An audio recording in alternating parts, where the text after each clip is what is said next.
It's Sports by the Book at the South Point Studio. Here's Jeff Parles.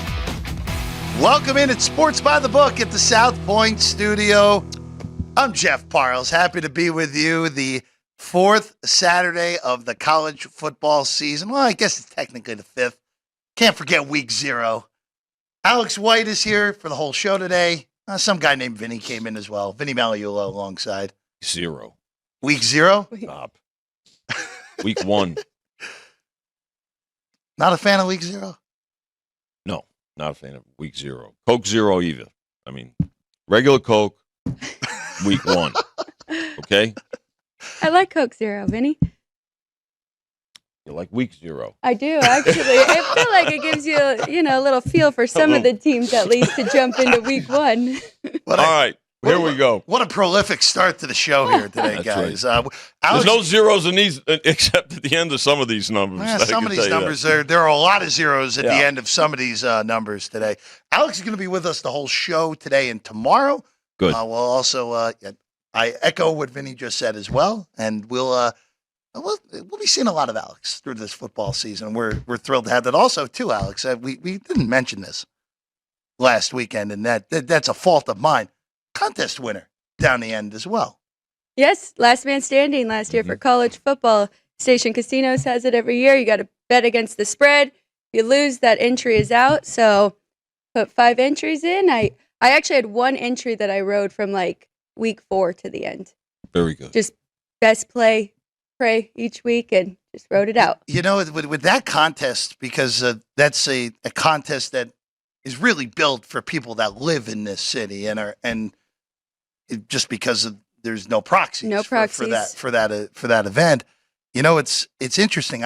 In the few years I've done that contest, of course, naturally I'm already done this year, but I've always felt better when I'm down to the last entry and just be like, all right, what's the one I like the most, and not try to get cute with a bunch of different entries that end up being, I was too cute, and then ended up knocked out because of it. I completely agree. Like, once you just dial in, focus, find your best play, the best value that you have, I found that a lot easier. And it's with the spread, right, Al? Yes. That one's with the spread. And you can't use the same team. You can. That's the difference because of the spread. Okay. Yeah, you can use the same. You can use the same. I mean, if you were riding the team all year long, you could take them as long as they were kept covering for you. So let's, Vinny, Alex, let's get into it. I won't call it week 5, Vinny. I'll call it week 4 as September 23rd. September, yes. Saturday, September 23rd, There you go, 2023. There we go. There we go. Oh, we didn't even mention Earth, Wind, and Fire Day on Thursday, Vinny.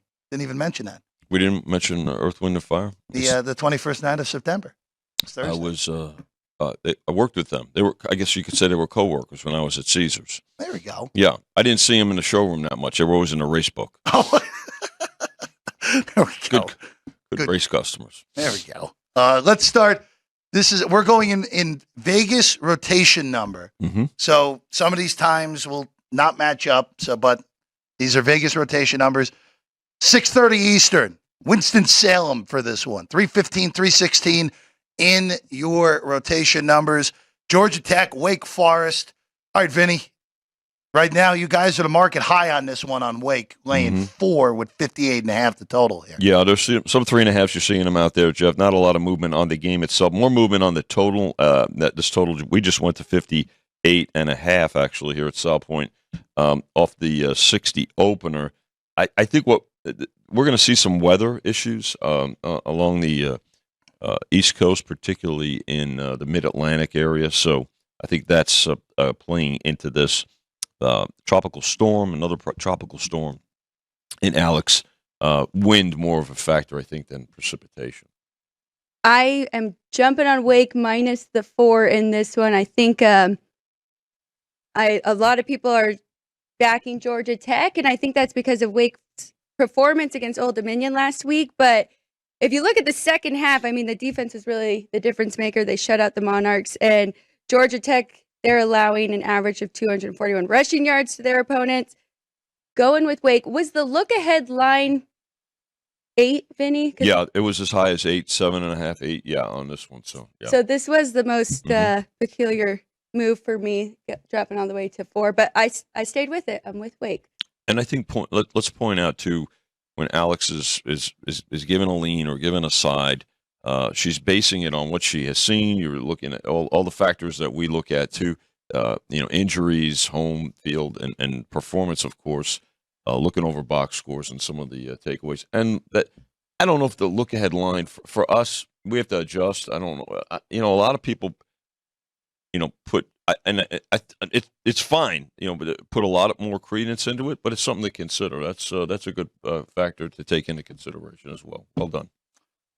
Moving along, let's go. Let's go to the Battle of Central New York here today. Yes, some will consider West Point upstate New York, incorrectly so, Vinny. Army up in Syracuse today.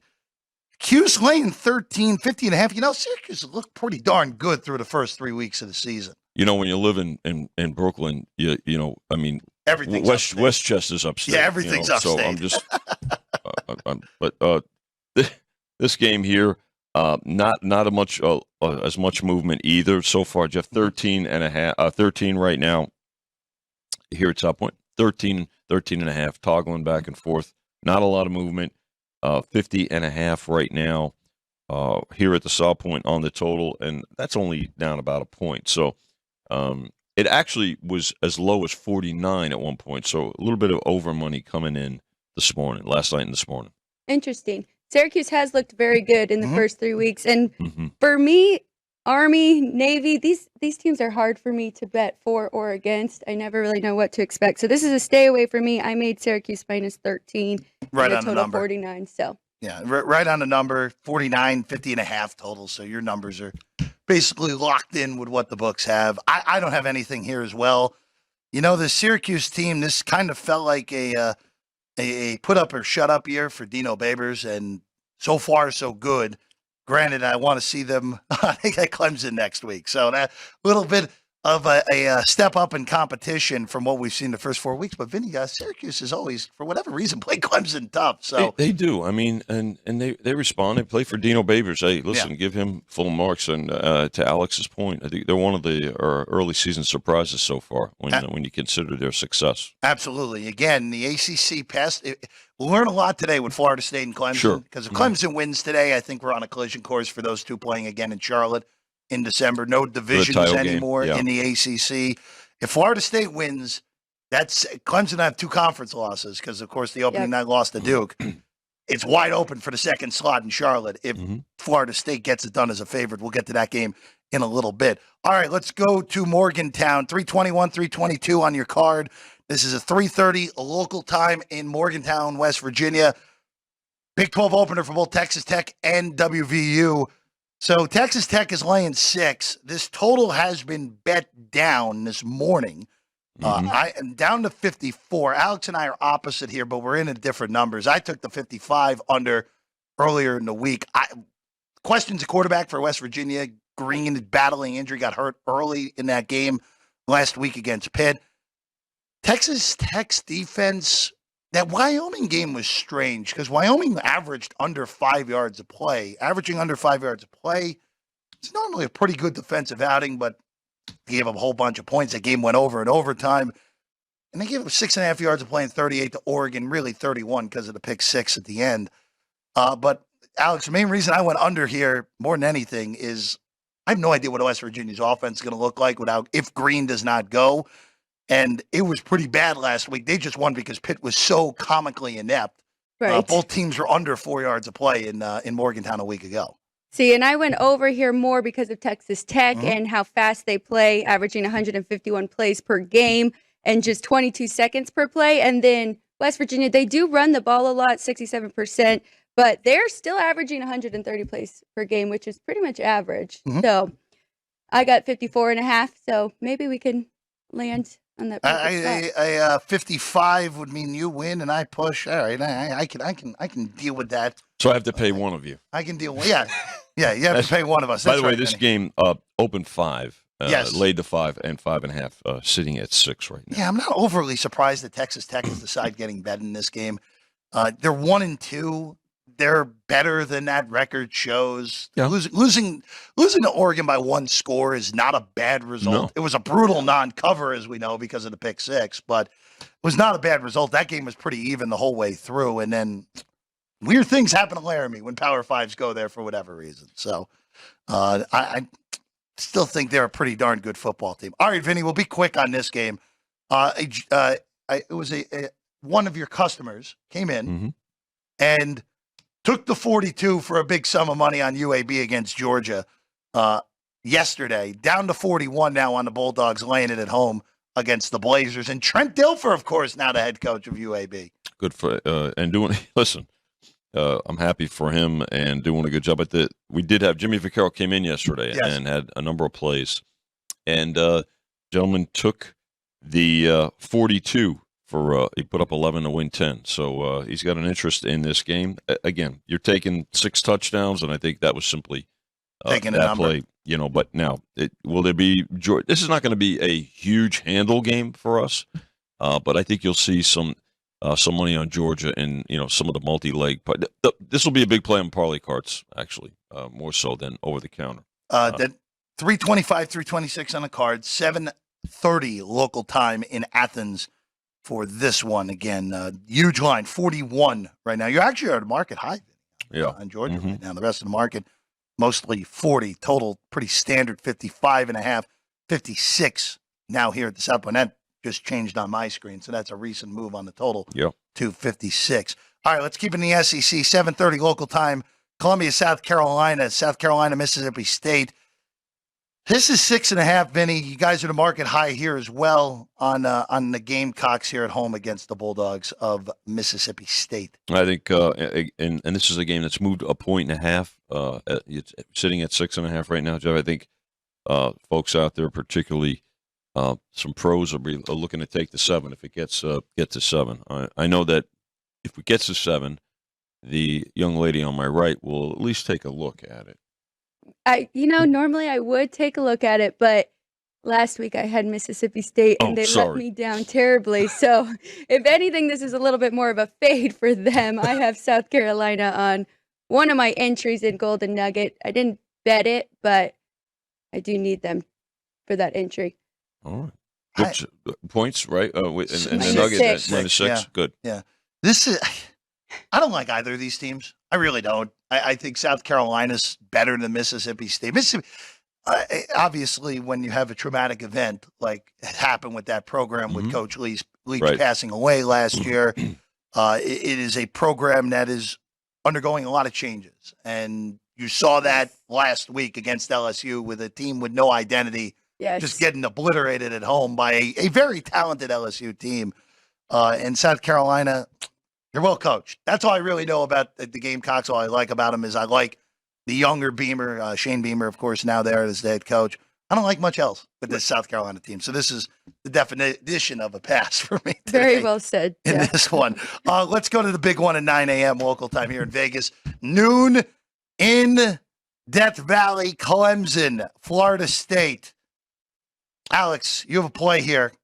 2-point favorites. The Seminoles are on the road at Clemson with a total of 55. I'm taking Clemson plus the points. I know they had a bad loss against Duke, but Duke is not a bad team. They're still about 6 points better than the average college football team. While I know Florida State has been very impressive, I think their weak part, they struggle against stopping the run. They have allowed 123 rushing yards a game. So I'm going with the Tigers, dual threat quarterback and their veteran running back, Will Shipley, and I'm hoping they can get it done on the ground. But, I mean, also I've got Dabo Sweeney, who likes this spot, right? He likes being the dog at home. He should get a lot out of his Clemson team. A rare occurrence in the Sweeney era. An underdog in general. Forget home dog, just an underdog in general, Vinny. I think this game did get as high as 2.5 at one point, and then actually initially took the 2, went to 1.5, and then got to 2.5. Now, so you get two-way action at 2. A little surprised here. We talked about weather earlier. This game just went to 56 on the total from 55. But I think when you look at Clemson, this is the quarterback situation is right? The uncertainty at quarterback. You're seeing this with Alabama too. Just to touch on it briefly, the transfer portal has done so much to make teams relevant, or in some cases, and we'll get to some teams that it's impacted negatively. The fact that these players can transfer and be eligible right away, I think what's happened is you had typically Alabama always had a quarterback in the wings, right? There was always that underclassman that was being groomed to step in. Well, as freshmen and sophomores, if they're not getting that playing time, now they could transfer and be eligible right away. Same thing with Clemson, right?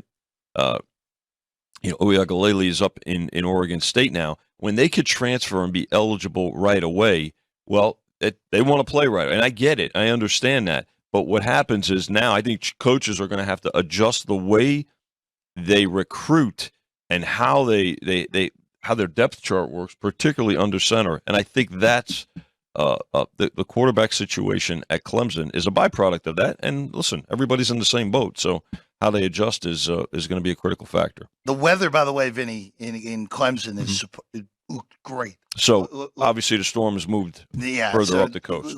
Looks good. I would imagine that's part of the reason you guys total just went up. This is the best weather report, by the way. But watch the totals. You don't have to watch. The total's the better weather report. I agree. That's the best weather report. I agree with that. By the way, one other book in town, right as we began this game, went to 2.5, and then immediately before we even finished talking about this game, right back to 2. Right back to 2. So 2's the number in this game, and 2.5 has been the buy point, as you mentioned, all week. And 2 more relevant in college than in the NFL.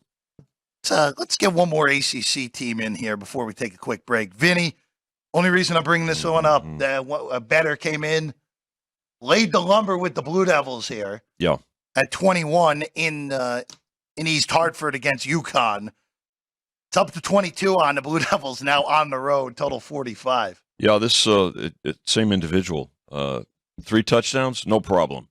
I'll lay it. 11 to win 10, up to 22. So that was yesterday afternoon, and this total holding steady at 45. So a little bit more stability this week with most of these totals. All right, let's take a quick break, guys. When we get back, we'll go to Middle America, Kansas, BYU, the Big 12 debut for Cincinnati hosting Oklahoma, and hey, my home state's team going to the big house, Vinny, Rutgers, Michigan, as we all intended a Big Ten matchup. When we get back, it's Sports by the Book here at the South Point Studio.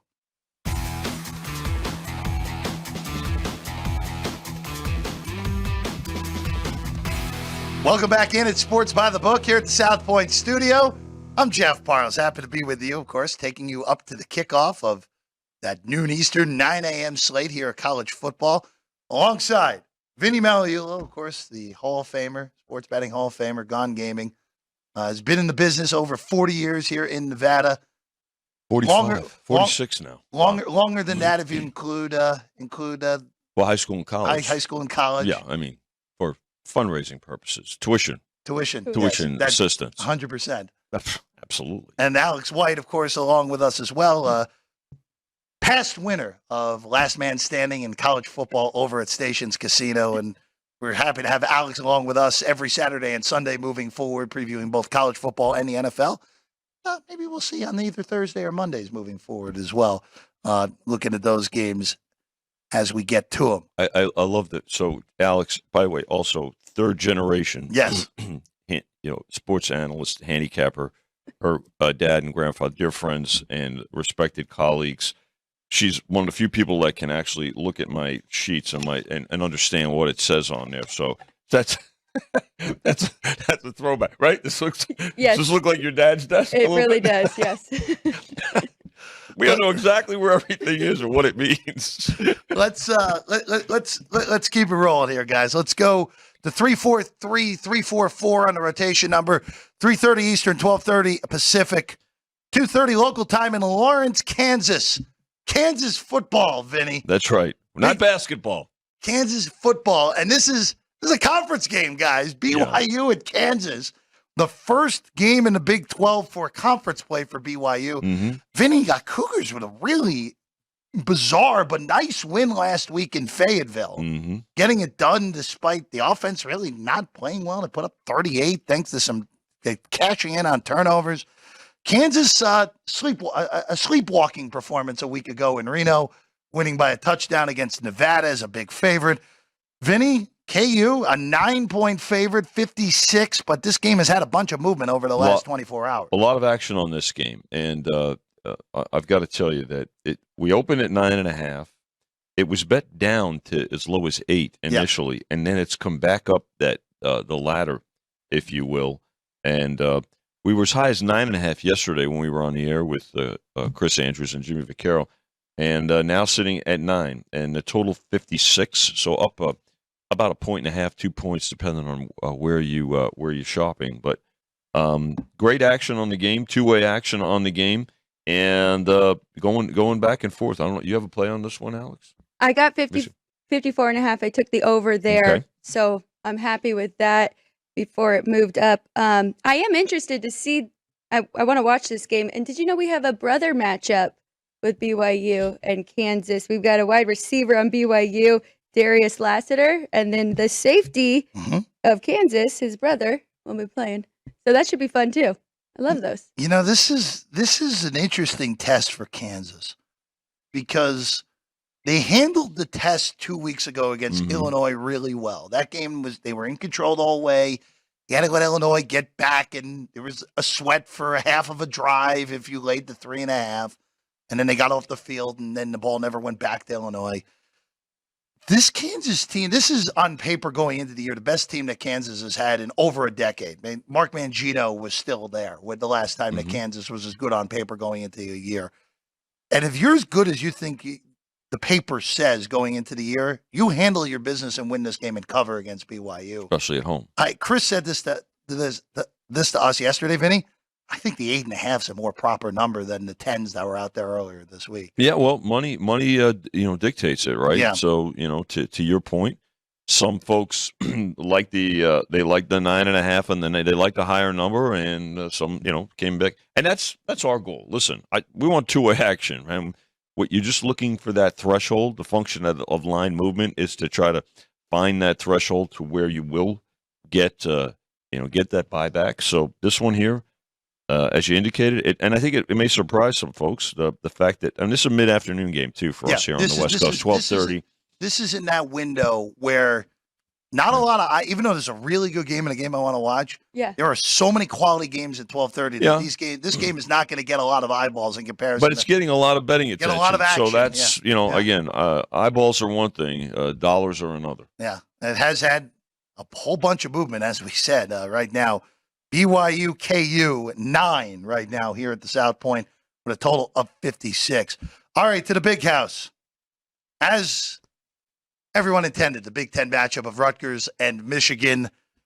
Vinny, before we get to Alex's play on this game, this line has not moved the whole week. You guys opened 24. That's it. You're still sitting at 24. Has not moved. A rarity where there's absolutely no line. Has not moved at all, but the total has bounced a little bit. Yeah. Open 44, as low as 43.5, as high this morning as 45, and now sitting at 44.5. Again, back and forth, a little more movement, movement on the total than on the side. And look, the thing about it is, by the way, are you coaching the first or second half today? This is the last no Harbaugh game, right? I think I'm getting the second series of the third quarter. Okay. Yeah. All right. I thought he was back in this game. Not yet? One more. Yeah. So, it's Alex, I'll ask you this, because you went for the total here. I did. You went for the total.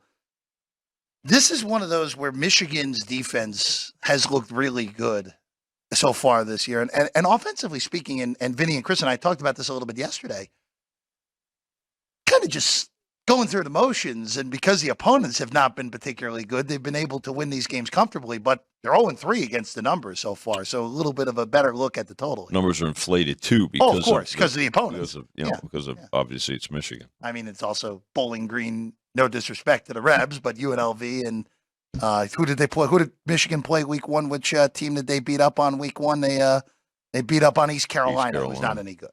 Right. East Carolina. And, we did see McCarthy struggled a little bit last week against Bowling Green. I shouldn't say struggled. He had 3 interceptions, but they got that win. I like this one. I took the under. I got 44.5 because both of them play very slow, and Rutgers is very heavy run, 66%, averaging 209 rushing yards a game. But both these teams are also very good at stopping the run. So good. Slower game, going under 44.5. Yeah, if Rutgers is going to stay in this game, they're going to want to limit possessions And limit the big plays. Right. That's exactly it. So I let's put it this way. I would not be rushing to the window on the opposite side of you here. I would very much only go on the under there. There are some 45 still in the market too. So as always, we can shop around and get the best of it as well. All right, let's go to Cincinnati next. So, Vinny, this one has actually moved this morning. Just now. Just now. So I took 14.5 earlier in the week with the Bearcats. Okay. Coming off of really just a dreadful loss last week to Miami of Ohio in overtime, a game you really can't lose. I know it was a look ahead and a letdown put together, that little sandwich spot after winning at Pitt and having Oklahoma on deck. But the Bearcats are getting attention this morning. This is down to 13 across the board, including right here at the South Point. Yeah, And we the just total- went to 13. Yeah, and the total's 58 right now. That was moved earlier this morning, up from 57. Again, 14 got as high as 15. So you got 14 and a half. I have You said 14 and a that's half. fine. That's good. Yeah. 57 on the opener, and now we're seeing over money. I think. Look, we know that so Oklahoma's so up tempo, so no real surprise that we're seeing over money in this one. And again, was the Cincinnati game a week ago? There are look aheads in college that are more impactful than in the pros. College players tend to get caught up in it more so than pros, and maybe that was a situation there. But to your point, Jeff and Alex, Bearcats at home. If you can get 2 touchdowns at home, I think that's something that attracts people. That was definitely the way I was leaning. I kind of stayed away because, the dominance OU had against Arkansas State and Tulsa, but, the best defense I saw was SMU, and they did slow them down a little bit, so I would have gone that same way as you, Jeff, taking the points with Cincy. Oklahoma's was dominant in non-con. 167-28, they outscored their 3 opponents. Just absolutely dominant. And I don't love this Cincinnati team. I don't like their coach. I think they downgraded in a big way from Fickle going to Wisconsin and now Satterfield there. But again, Vinny, you're right. Look ahead spots in college are a real thing that in the pros, they exist, but it's a fraction of what they are in college. No question about it. And that's a maturity situation, and particularly in today's day and age with so much hype and things. But is it a major handicapping element? It's not as important as some of the other things that we talk about, we look at, but it's certainly something that bears attention. And I think that was what happened to Cincinnati last week. All right, let's keep it in the Big 12. The lowest total on the board, Vinny. Man. Ames, Iowa. Iowa State, Oklahoma State. Both of these teams are coming off a pretty brutal losses last week. Iowa State on the road, losing in Athens, Ohio to Ohio 10-7. And Oklahoma State was just destroyed at home by South Alabama a week ago. Total's 36. Iowa State laying 3.5 in a game that's only totaled 36. We opened at 37, which is low. And and Vinny, I scooped up some 37 elsewhere. Listen, I have to tell you, we oftentimes, and we refer to the transfer portal and how it has such an impact on teams' immediate success, right? And how positive it bears out for a lot of teams. Well, there's teams it hurts, and these are 2 teams that I think fall into that category. So, transitioning, not a lot of movement. We've been at 3.5 all week, and the only movement that occurred on the total. So, to your point, but look, the thing about it is that there's 2-way action on the game. It's the point spread's the great equalizer, and you can find some. And maybe it's an in-game situation. I know you pay attention to the in-game quite a bit, Jeff. I know, Alex, you obviously look at it as well. So maybe it's look again. You've got a really good, attractive betting board today. Doesn't mean you have to play every single game. We've got to book them, but you can pick and choose accordingly. This would be one, and Alex, I don't know how much in-game betting you do. This would be one if we get an accidental touchdown earlier in the game and this thing gets into the 40s. Yes. Go under, and if you beat me, so be it. Yes, you are absolutely correct on that. By the way, Alex was right. Yeah, Alex is right. Harbaugh will be there today. You still can have a series, though. I would love a series. Yeah. I would love that second series of the third quarter. Chris Andrews just texted me. I would be very happy to just call 3 run plays and get out of there. But okay that's why Chris adjusted the total again. Oh, okay. He put it to the under. I don't blame you on that. All right, Vinny. Let's go to Salt Lake. And you came in here this morning. Alex and I were talking about this. Hey, Utah, the better football team at home. As of yesterday, it looked like Cam Rising was going to be back, and doesn't look to be the case anymore as we walk in here this morning.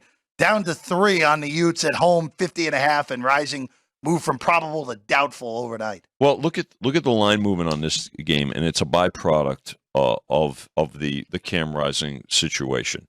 It looked like he was going to play, but some folks thought he was going to play last week. He didn't. But it looked all indications where he was going to go today.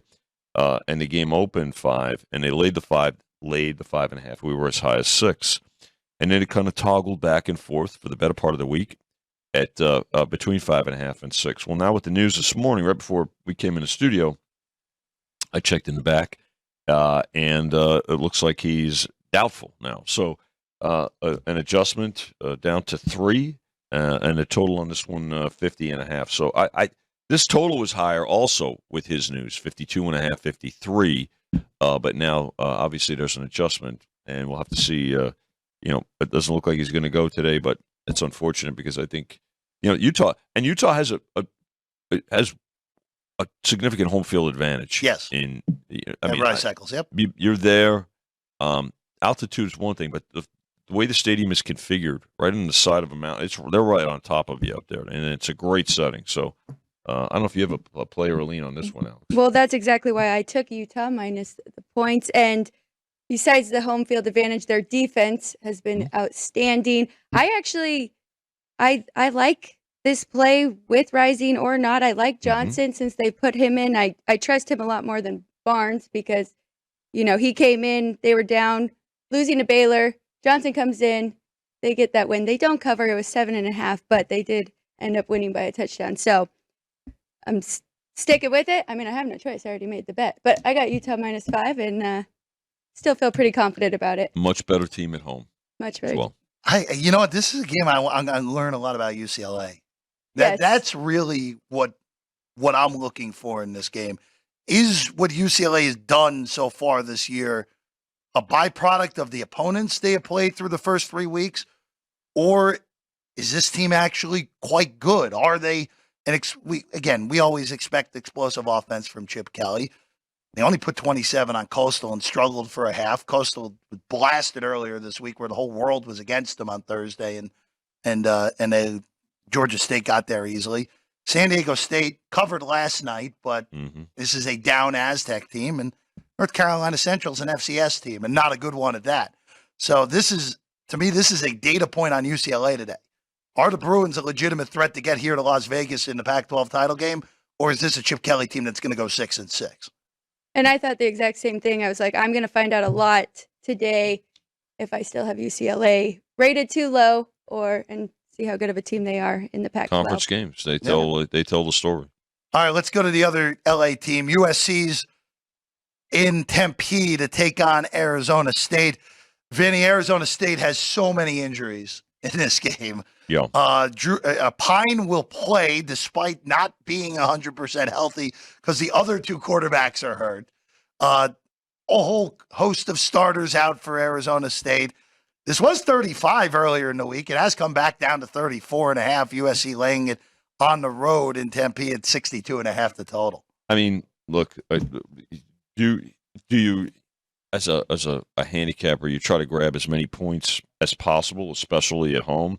But given the injury situation and the fact that SC, wants style points as well, because it's still that this. Listen, with a 4-team playoff, this being the last year of a 4-team playoff, every win and every touch, every score is impactful. So, that's what you have to weigh here.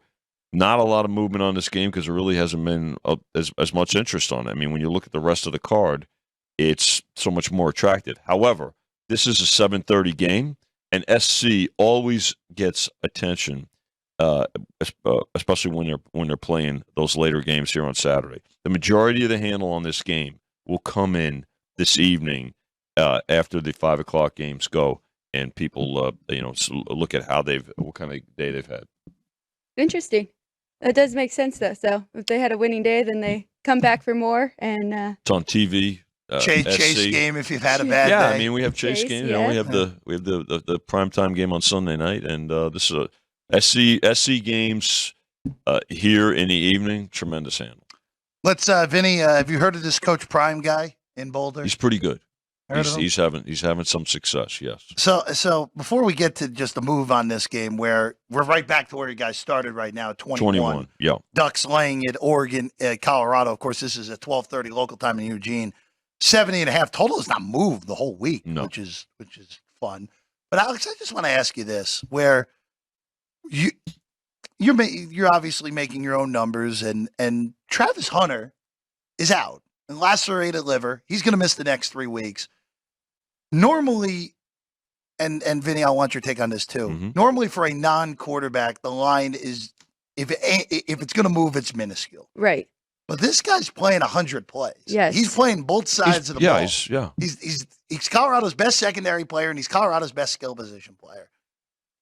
This is a unique situation potentially with having to maybe move a number more on a guy who's just not a quarterback. Yes, it is very unique. And I was wanting Vinny's take on this too, because I was leaning more towards Oregon playing the points. And because of that factor, did you, was there adjustment from that? Well, there has to be. I mean, obviously, the fact that he plays both sides of the ball and he's that impactful, and given the number of plays that he plays in the game, and what it does, from a rhythm perspective and everything like that, it's at least 3, maybe even 4.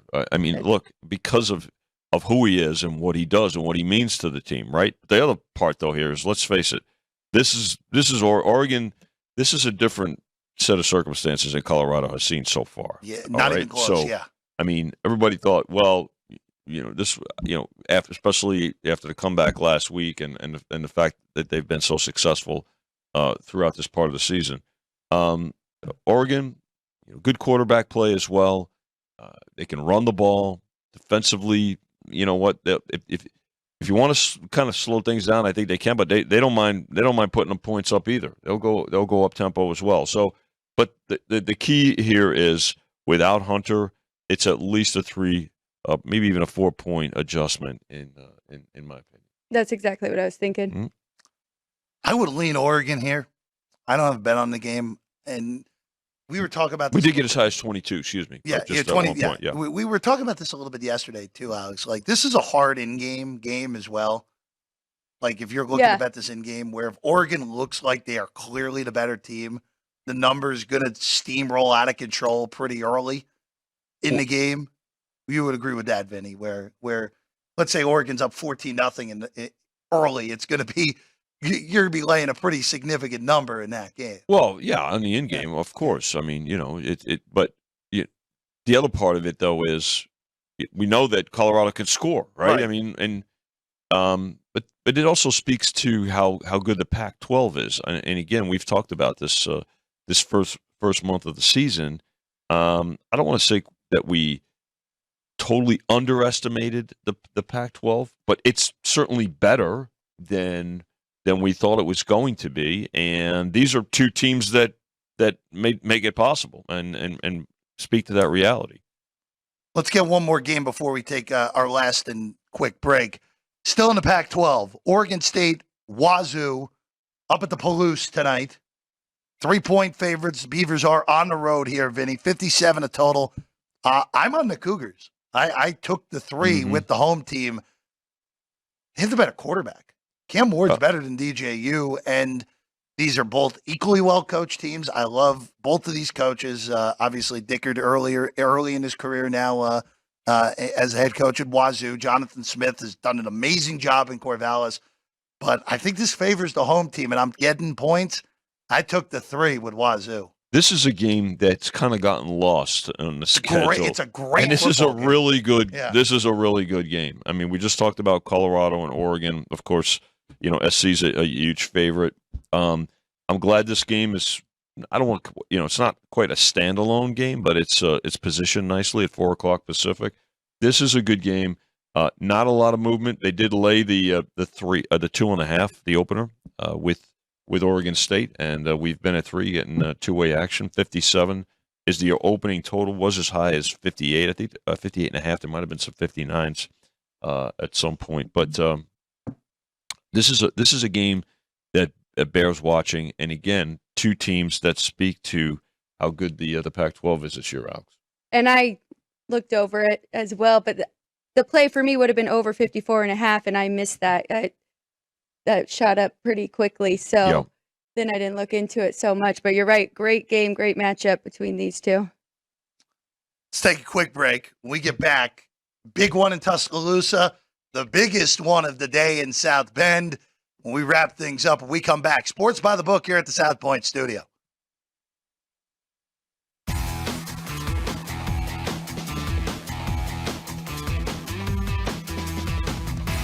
Welcome back in at Sports by the Book here at the South Point Studio. I'm Jeff Parles.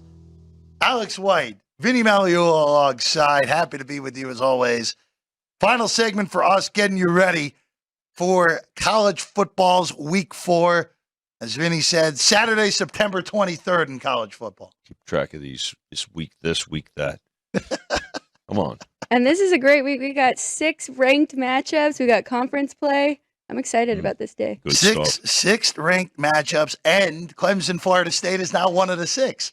So it is as good of a college football card that I can remember, and especially we're not even out of September. This is an incredible day. A lot of conference openers as well. All right, Alex, let's get to a lean of yours here. This is a non-con game, but it is in the Battle of the Metroplex down there in the DFW area. TCU hosting SMU. 7 right now, the number. TCU laying it at home. Vinny, 63.5 still the total, right? We just went a little while ago, 62.5. Oh, went down. So listen, it's kind of fluctuating, going back and forth. I mean, there's not a lot of. I think it was as low as 60 yesterday. But I'm not real surprised that there's over money here. We did opening game 6.5 up to 7, and I think 7's what I'm seeing is, and what we're seeing at the counter is taking 7 and laying 6.5. See, and that's why it's a lean for me, because I didn't get that 6.5. I like TCU in this spot. SMU hasn't done much. Their resume's not great. Louisiana Tech and Prairie View A&M. They lose to Oklahoma 28-11. And then TCU, we know they were upset in week 1 by Colorado and Deion Sanders, but what they've done in the last 2 weeks, I like what I've seen, especially handling Houston 36-13. So I would definitely lean TCU in this one. Let's go to Middle America again. Manhattan, Kansas, the site for this one. Central Florida debut in the Big 12 here today, Vinny. They get a K-State team that comes in off of the last-second loss to Missouri a week ago. Bunch of injuries for K-State as well. Mm-hmm. Right now, K-State 4.5-point favorites in this one, Vinny. Yep, 4.5, total 53. Jeff, this game's gone towards Central Florida here, right? 6.5 on the opener, and it's come down. We did find the buyback threshold on Kansas State when we got as low as 4, so they did lay the 4. That's how we got to 4.5 here. 53 on the total, which is really has not moved that much, just within a half point, maybe a point in some spots. But no, it's again a lot of business on this game. You say both sides two-way action on this? At this one, once we got to 4, Alex, but okay. They did take everything from 6.5 down to 4, and then they laid the 4. No play for me on this one. It's a tough place to play. It's K-State off of a loss that was a dead even game last week in Columbia that Harrison Mevis just made the long kick, the 61-yard kick, the longest kick in the history of the SEC. Somehow not a school record in Missouri, though, Vinny. They played in the Big 8 back in the day, right? Yeah, I do, because I remember the Big 8. I definitely remember the Big 8. You two probably don't. You probably read about it, but I definitely read about it. I definitely had to, being a grad of the university. But I think that's an age reference. I will say this with K-State. This is a coaching advantage today. I just like climbing a lot more than I like Malzahn. And so you have home field. Mm-hmm. I would love to see somehow we get a 3. I don't think we're getting there. I don't think we're getting there either. It's starting to go back up. So, if anything, I'm going to have to take the 3.5 now. The ones that are still remaining out there in the market. All right, let's go to Alabama next, Vinny. Let's go there. A rarity that you see Alabama short of a touchdown at home, and they are against Ole Miss. Guys are actually the bottom of the market here in this one. 6.5, tied laying it at home with 56.5. A lot of 7s now back after touching 6.5 basically market wide on Thursday. Well, we were down to 6 on this game, and and again, not to belabor it, but the look ahead on this, this summer, the games of the year, Alabama was a 2-touchdown favorite. But again, we talked about the quarterback situation earlier at Clemson. It's a similar situation here now. Alabama now switching quarterbacks again. 7, they took 7, the initial 7, took 6.5, got as low as 6, and now we're seeing Alabama money, 56.5, up about a point and a half on the total. You've got Saban going against another former assistant. It's rare that he loses to an assistant, and he already obviously did this earlier this year to a couple of weeks back against Texas. I don't think he's ever lost 2 games in a season to a former assistant, but a second loss here would absolutely cancel their. Yeah. They'll go to a bowl, but as far as being in the conversation for the playoff, no. I think we've got the same feeling here. I did make Alabama minus 11, so I lean Alabama. I haven't done anything yet, but you like them in this too. This is the week where master motivator Nick Saban shows up with his team. Mm-hmm. And last week, you and I talked about this before the show, Alex. Last week was an abomination. I don't care that they won the game. That was embarrassing what they did on offense last week against the South Florida team. And not to disrespect the Bulls, that's not a good football team. And it's not a good defense.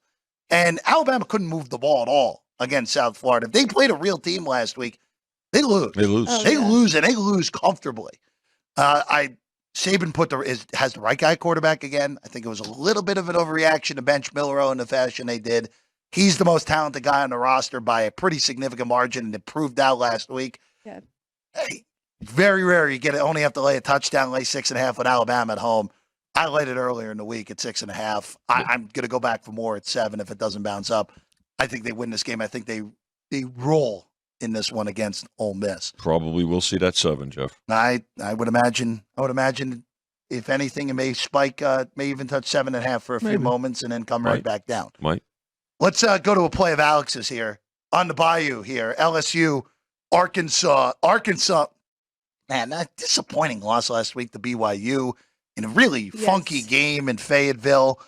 Game went way over last week against BYU for the second consecutive year. LSU, I don't want to remind you of this because you're on the other side, but Mississippi State, they destroyed Mississippi State a week ago, Alex. You're looking total here on this one, though. 54.5 the total here at the South Point. LSU laying 18 against the Hogs. Yeah, I'm going over. You pretty much just made the case for me for that over with Arkansas going over against BYU last week. And then I thought Mississippi State's defense could slow LSU's offense down at home, and they could not. They were embarrassed by LSU. So that just shows how good the Tigers offense really is. And I took over 54.5. got the better number too. Opened 55.5, 56. We opened 55.5. They love to play up tempo, this Arkansas team. So, and I think that also creates their opponents to get it in gear as well. So over 54.5.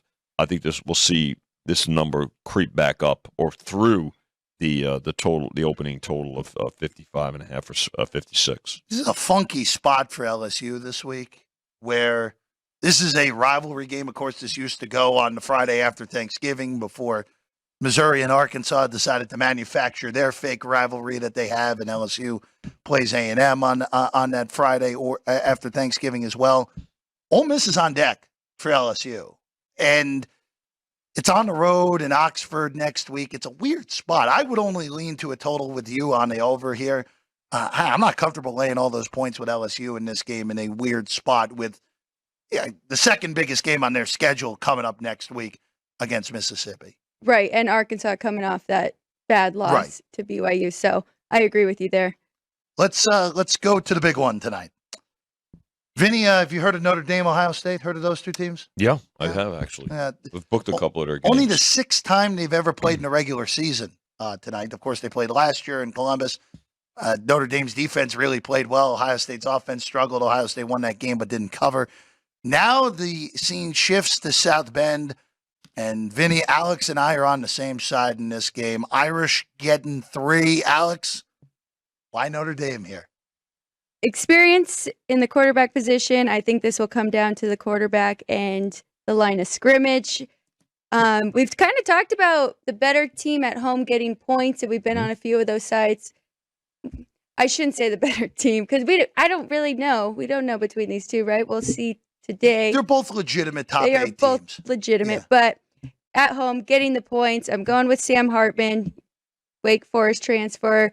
Everyone, when beginning of the year said Notre Dame really won that, getting him. Oh yeah. Right. So big upgrade. Yeah. What you want for me? I look. It's pretty similar.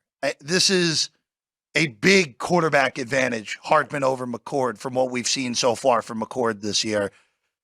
And this is look. I know Ohio State already had the road game in the state of Indiana. Bloomington's not South Bend, and Kyle McCord's going to learn that pretty quickly. And Notre Dame, this path is kind of opening up a little bit for Notre Dame, Vinny, where if Notre Dame finds a way to win this game, they have to go to Clemson later in the year, and they have USC at home. SC, yeah. But if they win this game, they get themselves in the position where, all right, you split with USC and Clemson, and neither of those games are blowouts. 11-1 with a win over Ohio State, and either USC or Clemson probably get you in the college football playoff at 11-1. I think Alex's point, Hartman is the better quarterback, but this is also the best defense that he's seen so far this year. So this game is going to tell a lot from our side of the counter, positioned beautifully. This will be the highest handle game of the day at 4:30 Pacific. Yeah, I'm on Notre Dame. Took 3.5, took some 3. I think this is it is very rare where, again, and my number came Notre Dame 1. So can't really pass that up. In this scenario, and if Ohio State beats me, so be it. They're a really good football team, and if they prove it and go on the road and win in South Bend, then you know what? Then that is a legitimate national title contender, as we expected going into the year. All right, one last one for us. We should have ended with the other game, but the rotation number said differently here. Right. Right. 425, 426. Vinny, Iowa at Penn State. 38.5 the total, 14 Penn State laying it at home. Yeah, betting it under. No real surprise, and I think that's a byproduct of Iowa's offensive non-prowess. 2-touchdown favorite here. They did take the points, though, with the Hawkeyes. They took 15, took 14.5. I did not take those points. I don't have a play on this. I made Penn State 14-point favorite. So There it is. Right on the number. Right on the number. You Hi. want to hire me, Vinny? Sure. Anytime. Alex, you're already on staff. I mean, I got all my notes here. Alex's plays here first. Okay. So we good. get these numbers next week. You'll be right in with us. I really have no idea what to make of this Iowa team other than the fact that they have no offense. A lot of people don't know what to make. No, like Brian Ferentz has it in his contract. You got to average 24 points or you're gone. And It's not happening. Like, it's just not. And for Penn State, Vinny, the three teams in the Big Ten East, Ohio State, Michigan, Penn State, are so clearly better than everyone else in that league. Where at this point, if you're Penn State, just stay upright. Don't trip yourself up in the non-Ohio State, Michigan games.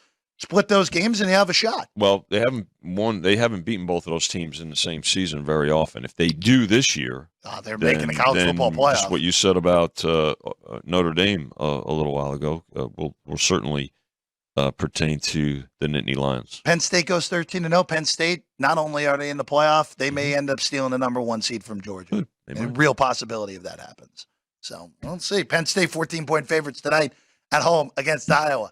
That's all the time we have here today. A lot of fun. We're back tomorrow, 9 in the morning here at the South Point, 9 a.m. Pacific, noon Eastern, previewing Week 3 in the NFL. See, I got to go weeks, not dates in the NFL, Vinny. Got to go with that. All right. A big card tomorrow in the NFL. Alex will be back. Vinny will be back. I'll be back. Again, for Alex White, for Vinny Magliulo, I'm Jeff Parles. We'll see you next time, tomorrow, 9 a.m., Sports by the Book at the South Point Studio.